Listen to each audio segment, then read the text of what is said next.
We're here with Sarah Bakker from Sparrow Farm. It is located in the Kawarthas. Yep. And you come to the farmers markets in Toronto how often? We do them about 3 times a week. Which ones are you at? We're at Sparrow Park, which is the west side of the city. We do one at Yonge and Eglinton called the Apple Tree Farmers Market. We do Withrow Park Farmers Market, which is off the Danforth. And then once a month we're at Witchwood Green Barns Farmers Market.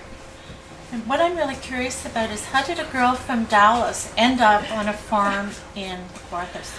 It's kind of a long story. The shortest version is I married a Canadian, so that got me into Canada at least, or Ontario. And then we actually were living in Toronto and working in the city.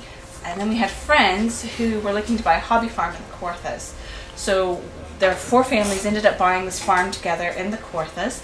There were some cows on there, so we were doing the raising of the cows, and they were the carry cows.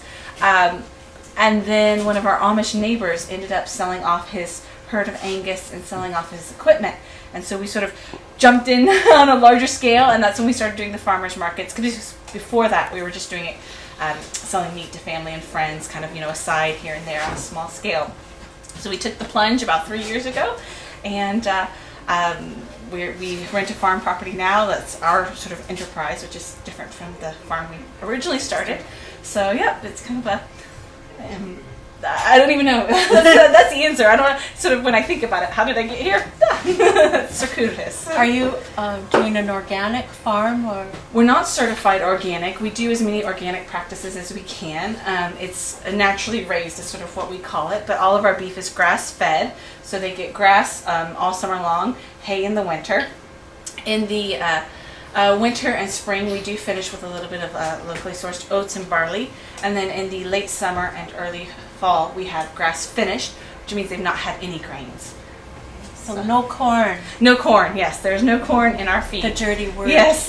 Well, in beef raising these yes, days. Yes. Well, it's hard to find, non-GMO corn. Open pollinated corn is hard to find.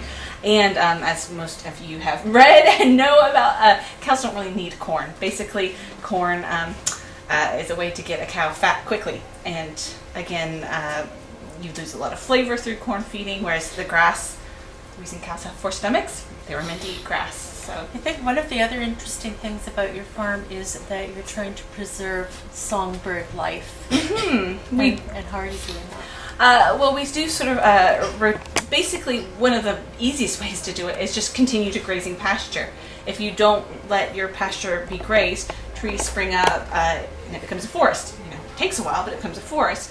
And so any grassland habitat species birds lose their nesting habitats. So that's one of the simpler ways of doing it, is just keeping it as pasture land. We do rotational grazing.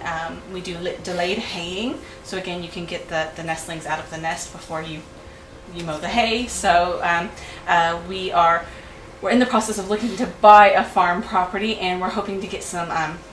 There's quite a bit of marshland around us, so we're hoping to get some farm property near or with some marshland on it, so you can again preserve those species through just protecting that habitat. Field Sparrow also has a really great website for anybody who wants to learn more about them. I think you've got some recipes on there. I do.